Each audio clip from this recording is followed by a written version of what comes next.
Today's episode of the Beauty Industry Podcast was brought to you by Love Silk.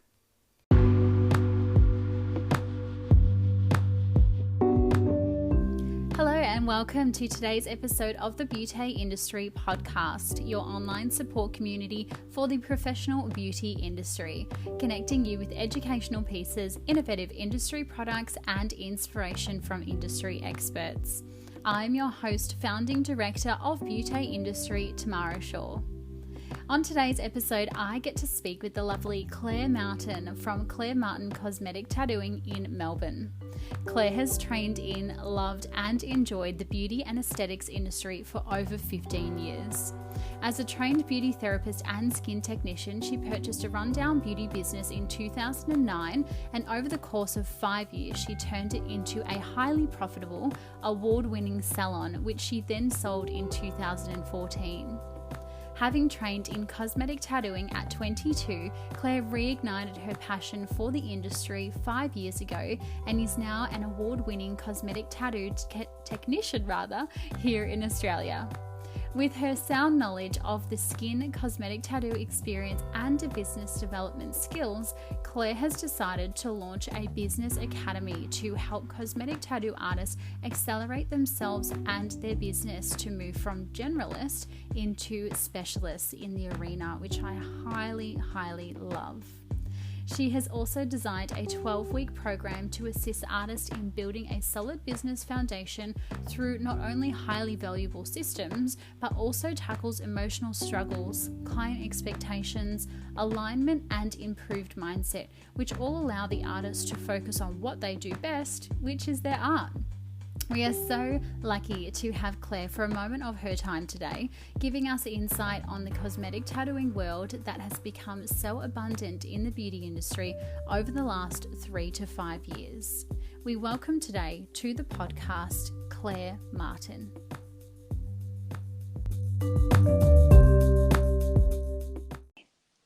Thank you, Tamara. I'd love to help you guys, so I'm ready to go. Brilliant.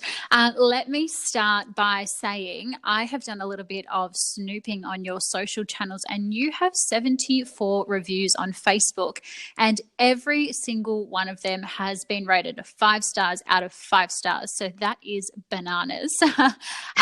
Tell me how your service differs from others maybe out there in the cosmetic tattooing industry. I'm absolutely overwhelmed by those reviews, and something I'm really proud of, actually. I tell a lot of my clients to go and seek out those testimonials so that they can have a look at them. Look, I guess over the years in business, I've really learned that I genuinely care and have a passion and respect for not only my clients, but also my art. And I really feel that all work and all business in the beauty industry should come from a place of authenticity. It's so easy to get swept up in the glamour of what we do, and just lots of people are coming into this industry at the moment just for the dollars, and they're actually forgetting the fine art of caring for the client. So I guess to summarize that, it's something that's evolved over time, but I just work with honesty and integrity. I always take time and care in all of my treatments, so I never rush anything. And I'm very clear about what I can deliver and manage my clients' expectations. And that has been enforced through systems I've implemented in my business. So I guess when a client comes in, they really know what they're getting. They know what they're paying for. They know what they get for that money. And I give them what they want. And all in all, that, I guess, that results in a happy customer. So it's really a case of not disappointing somebody, and the clearer you are with what you can deliver and then what you offer them, I think is the better, I suppose. Yeah, I couldn't agree more there.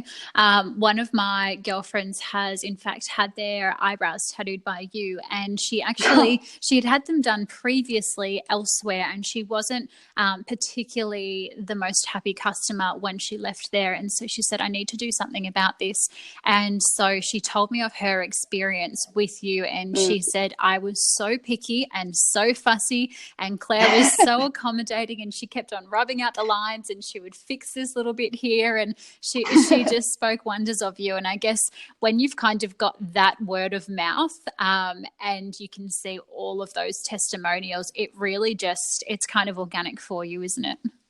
Oh, 100%. And with anything, word of mouth is the best form of referral. As a result, there's very little advertising that I have to do. I really just post pictures for fun because I love to show the transformations of the clients and what it can do for people. And yeah, it definitely, service is, you know, as good as the art is and as good as you have to be at it, service is paramount, and it's something I really pride myself in. I probably over-deliver in the service sometimes.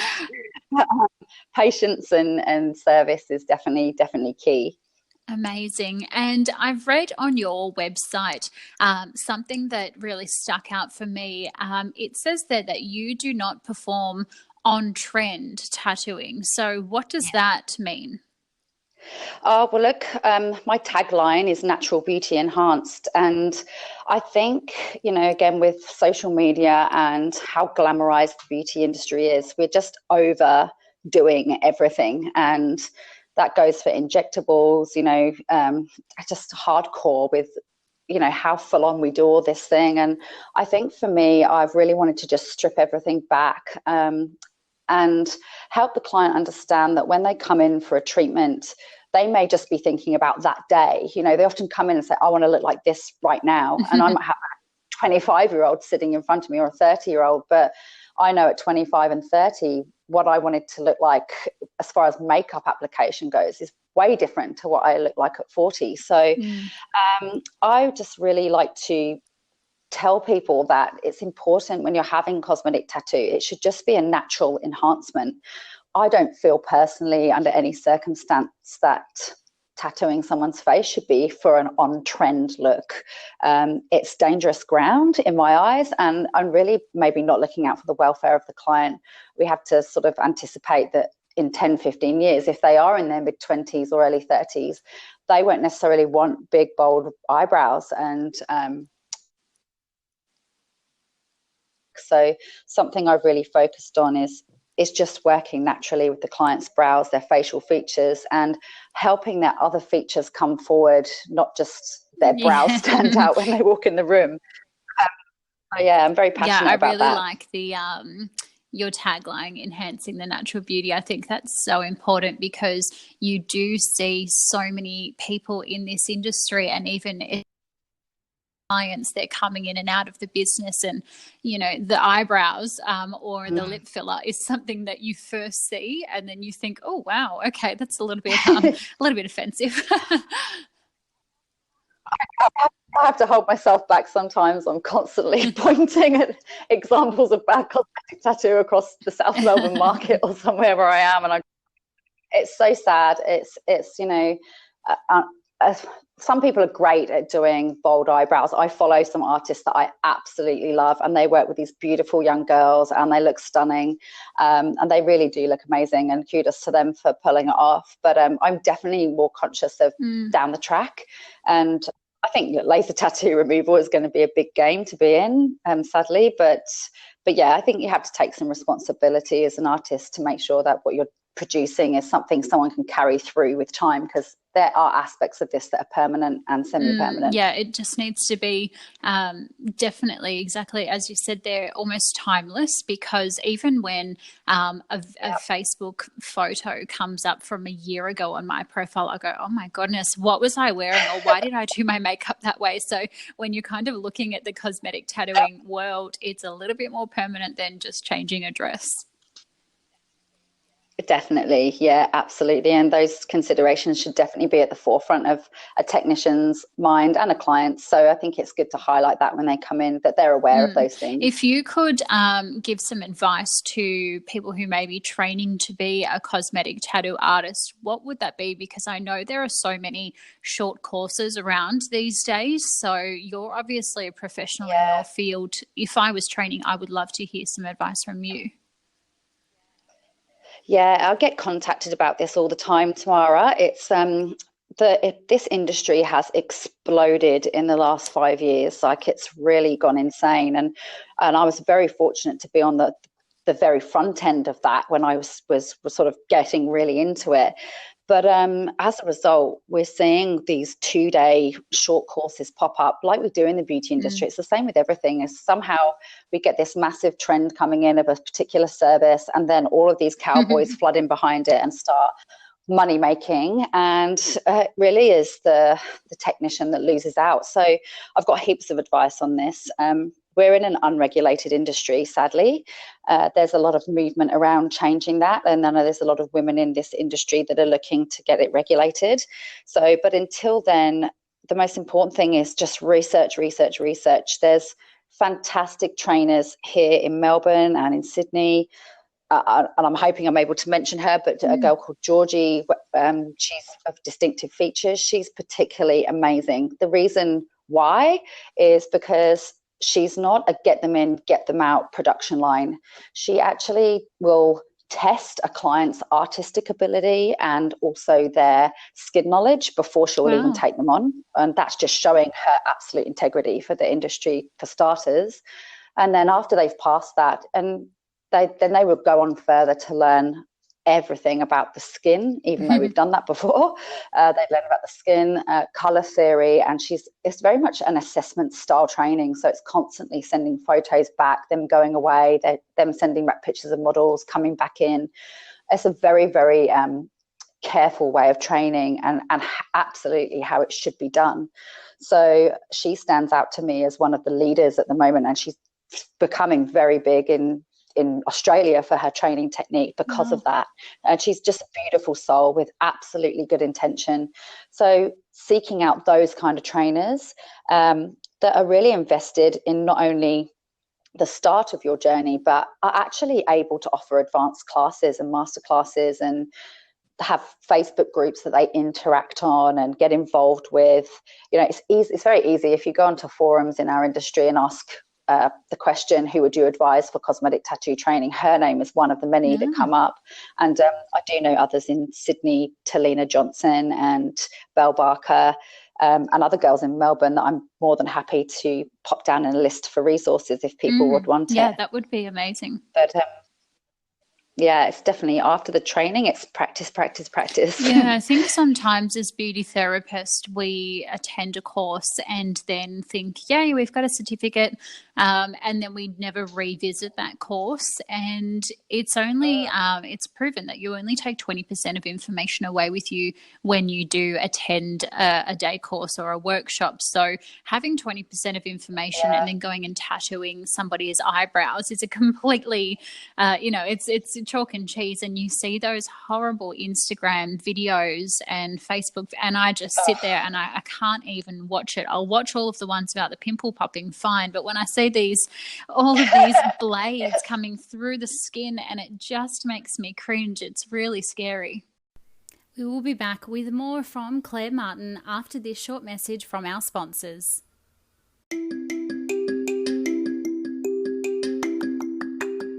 This episode of the Beauty Industry Podcast was brought to you by Love Silk, specialising in 100% pure silk products, pillowcases, eye masks and more.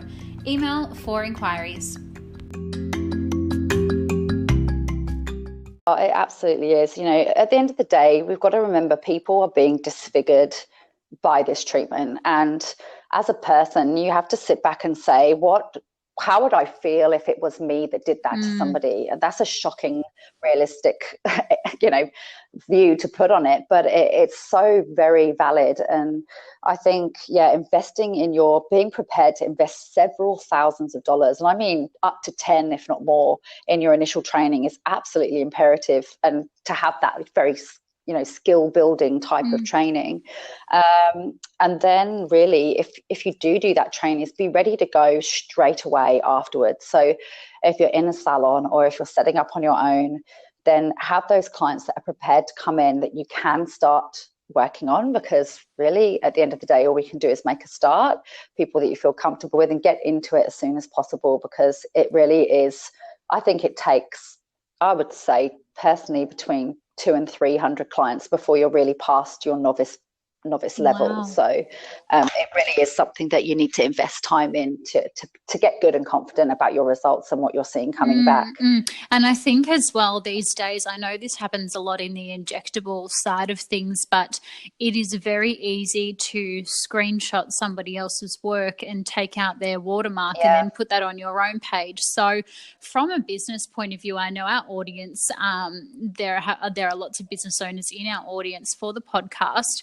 If I'm a business owner and I'm thinking of renting out a room or getting someone in to temp as a cosmetic tattoo artist, I have no idea about cosmetic tattooing. So what kind of questions should our business owners be asking potential employees or potential contracts who are cosmetic tattoo artists? Yeah, look, I think it's like you say, it's all about the research. You want to get them in and meet them. For sure. I would just meet them face to face and ask them to bring their phone with them of photos of clients that they've worked on. Because I know if someone found my phone, they think I was a complete freak because my gallery is full of people's heads with photos of eyebrows and everything else. And you're seeing the authentic resource that they come from. You definitely want to ask where they've trained, who they've trained with, and you can call that trainer and speak with them. And then obviously checking out whether they're an authentic trainer. There are Facebook groups where you can go on and ask people, you know, have you heard of these trainers? Are they respected? And people will honestly say whether they know of them or they don't, because it's something that we're really full on, you know, sorting out at the moment. And really just checking them out and asking, you know, they really want to have their own skin penetration license. They want to understand all about bloodborne pathogens and how to control hygiene, because that's so crucial as well. We've got all that element of hygiene coming into it too. And really just sounding them out with questions about how long they've been doing it. Do they have their insurance in place? Can you see their certificates of insurance? All of these things will actually tell you whether they work with integrity or not, and whether they're a real artist. Amazing. That's a pretty good list of interview questions there. If you want to be with them for a couple of hours.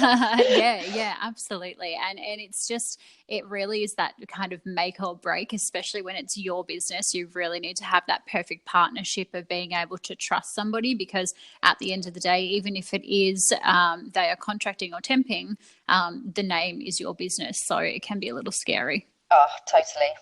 Yeah, totally. And you know, with that, you could always definitely, if you're looking for somebody, you could actually contact the bigger trainers in Melbourne and say, have they had any standout students that perhaps, you know, in 6 months to a year they feel would be particularly gifted at cosmetic tattoo? Because I just think sometimes it's something you can see in someone straight away. They tick all the boxes, you know, they're just flying through. And obviously artistic skill is a massive part of that. But you could definitely call the trainers. I know that sometimes people will mention to me they came across an amazing student with such skill and they just fly through and just get it straight away. So that's always a good idea if you're looking for somebody as well. That's a really good idea. And we mentioned there, just when I was telling our audience about you, the Clare Martin Business Academy. Can you elaborate on this for me? Yeah, definitely. Look, this was something that came from actually a bit of a place of struggle and pain for me, to be honest, Tamara. I am a perfectionist and quite anal. And with that, you know, you can take some things in business quite hard. So I really noticed a gap between the art of cosmetic tattoo, which is something, if you go into it, I think when people go into cosmetic tattoo, they're normally really interested in the artistic side. It's very feminine, you know, we're working in flow, we're in this very creative space. We're doing these beautiful treatments that are very arty, and we're communicating, talking and exchanging. And it's this lovely feminine side, which beauty therapy sits really well in.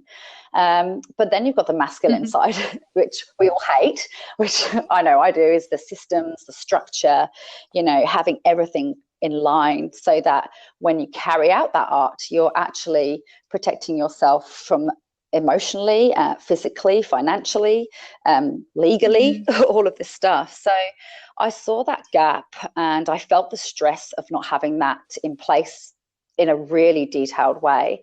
So I decided to design a 12-week program that takes on artists who are in this space where they're great at their art, but they're really in a struggle with their structure of their business and setting clear expectations for their clients. So I guess what I mean by that is this course should allow people to move from a place of stress and they're losing time perhaps in repeating treatments or giving their time away, or they're perhaps losing clients because they don't have a deposit system in place and people don't turn up, the causes of this stress, and that really affects your time and your emotions.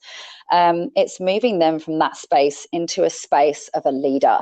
So what I mean by that is it's implementing mindset, alignment, and structure into their business that allows them to move into a place of leadership. So that means a place where their business is run so well by their systems that they can just sit in their room and do their art and be amazing at it and not have the distraction of worrying whether a client will want a third free session or whether they're going to turn up and you won't have any money, or all of these things. So that's what the 12-week program is really based around. Amazing. So you must have already completed your cosmetic tattooing kind of first step course, and then now you're in the business, you've mastered it, and now you're really wanting more of the business acumen side. Is that correct? Yeah, I think sometimes that I absolutely welcome technicians that are starting out and want to get straight on board with this 100%, because it definitely sets you up to be an absolute security in your business going forwards. Sadly, it's not something that's realized, I don't think, till people are about a year or two in and they go, oh, I'm doing all of this, but then all of this is happening in the background.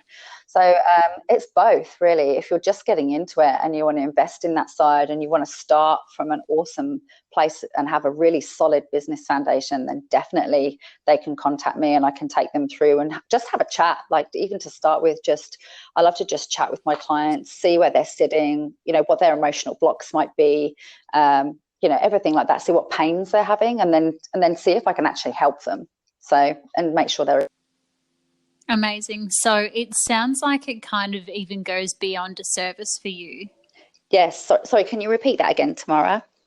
Yeah, it sounds like it goes beyond a service for you. So you're not just doing the art of the cosmetic tattooing, but you're actually going a little bit psychological. Yeah, definitely. I think, as business owners, we have a lot of glass ceilings when it comes to mindset. So, we often undervalue ourselves for starters, and that doesn't even just mean by money and what we charge a client, but with time. We are exchanging money for time, and if people waste that time in any way, then we lose out. And sometimes people are scared of implementing deposit systems and these kinds of practices or really detailed paperwork because they're just worried of what the client may think, when actually it comes across, I think, really positively from a client. They feel very secured by the fact that this is a well-oiled machine and that you're speaking from such a place of knowledge and practice that this has become standard for you to work in that way. And as a result, you attract a client that is willing to pay more money and have an extraordinary service. I know that's something for me. I was mentored. I have been mentored and coached through my whole career. And I always remember Bridget Benj telling me that there's ordinary and there's a plethora of ordinary out there that charge ordinary prices and do ordinary treatments. But when you level up and you take your business to the extraordinary, there's a lot less competition. And if you get your name out there and everything's in place and your systems and your art and everything all aligned, you can make very good money because you're actually delivering a very good service. Yeah, I do agree with that as well. If you could use the platform of the Beauty Industry podcast to get across any message, what would that be? Look, the message from me would be, if you're interested in this industry, is to get out there and really get involved and talk to as many people as you can. There are some great associations that we've got here in Australia, one being the Association of Cosmetic Tattoo. I would definitely advise joining that association. They again send out lovely information, great Facebook page, and they do get master trainers over from overseas if those are already qualified, want to expand their knowledge. Join Facebook groups, of course, and converse with people in there, try and talk to them, integrate with the artists. We've got fantastic events that are now popping up. One is happening in September. Yours, for starters, that's one. And then another one in September called Brow Artists Unite by Melanie Foley. She's a beautiful soul in the industry, little pocket rocket. She's holding this event to really unite artists and bring all the standout ones together and build a real community of us all. And really just do your research and investigate and make use of people who have got, this knowledge to help you. Again, like I said, I'm happy to write a resource list of trainers, Facebook groups, associations that we can send out to all the beauty industry listeners. That's definitely what I would say. Yeah, that sounds amazing. And it sounds like the industry of the cosmetic tattoo artist is really welcoming and warm, and you're already talking my language in terms of community and, supporting each other. So I think that's really beneficial for people to know, because it is, it's such a niche service that there's not a whole lot of talking about it, I guess. Yeah. And you know what, Tamara, we need beauty therapists in this industry. That's the craziest thing, is I talk to beauty therapists and they say, oh God, I couldn't possibly do this. It seems so scary.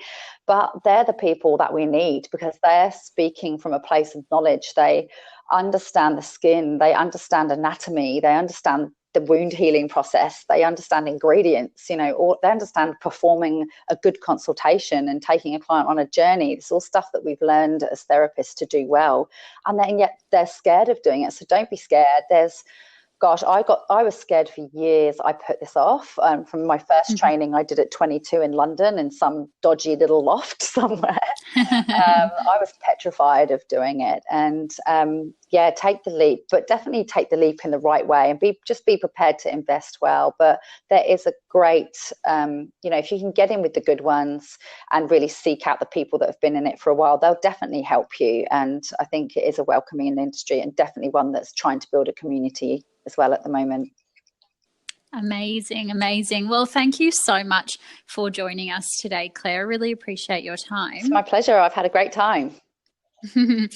We will be sure to link the Clare Martin Cosmetic Tattoo website and all of her socials on all of our socials and the online community. So as you've just heard, if you wish to chat with Claire further, she is really open to you reaching out. We'll definitely grab that resource list.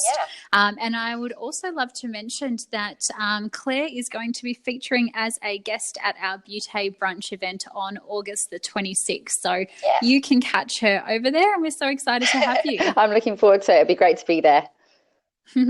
As always, if you have enjoyed today's podcast, please be sure to subscribe to the channel and give us a 5-star rating. And don't forget to follow us on all of our social channels such as Facebook, Instagram, LinkedIn. And if you haven't yet, jump on the Beauty Industry website and make yourself a member profile.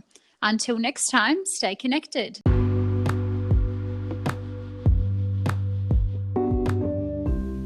Thank you for tuning in to episode 13 with Clare Martin from Clare Martin Cosmetic Tattoo. Next Monday, episode 14, we chat with Katie Lowndes of Beauty Salemate, all about how you can maximize your retail spendage as well as connecting with clients on a more behavioral level. Be sure to tune in next Monday. Until next time, stay connected.